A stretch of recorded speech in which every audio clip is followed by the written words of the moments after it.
Hello viewers, কেমন আছেন সবাই?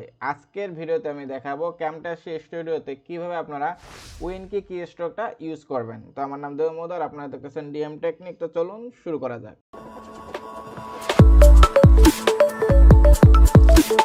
তো আপনারা যে কোনো কল আউট ইউজ করার জন্য এখান থেকে যাবেন এই যে অ্যানোটেশন, এখান থেকে এই যে আপনার এখানে গেলে পরে এখানে যে অনেক স্টাইলের আপনারা কিস্ট্রোক কল আউট পাবেন। তো ধরেন আমি এটা অ্যাপ্লাই করব, সেটা আমি এখান থেকে ড্র্যাগ করে রাখলাম।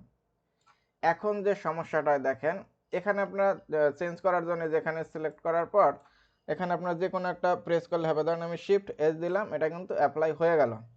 এখান থেকে আপনি যে বিভিন্ন ধরনের স্টাইল দিতে পারেন। দেখেন এই যে আপনার গ্রে আছে, দেন ক্লিয়ার আছে, এখান থেকে আবার চাইলে আউটলাইন আছে। তো আমি এখান থেকে ধরেন ট্র্যাডিশনালে রাখলাম। এখন এখানে আপনারা এই যে দুটো দিতে চাইলে হবে, তিনটা দিতে চাইলে হবে, যেমন কন্ট্রোল শিফট এস।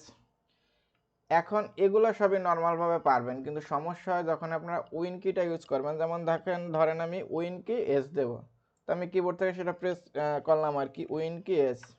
এখন দেখেন সেটা কিন্তু আসলো না, এটা চলে আসলো।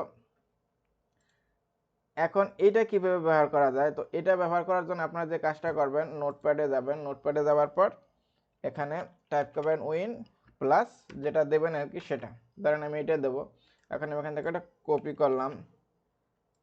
এখন এখানে এটা এভাবে সিলেক্ট করে এখান থেকে আপনারা কিন্তু পেস্ট করবেন।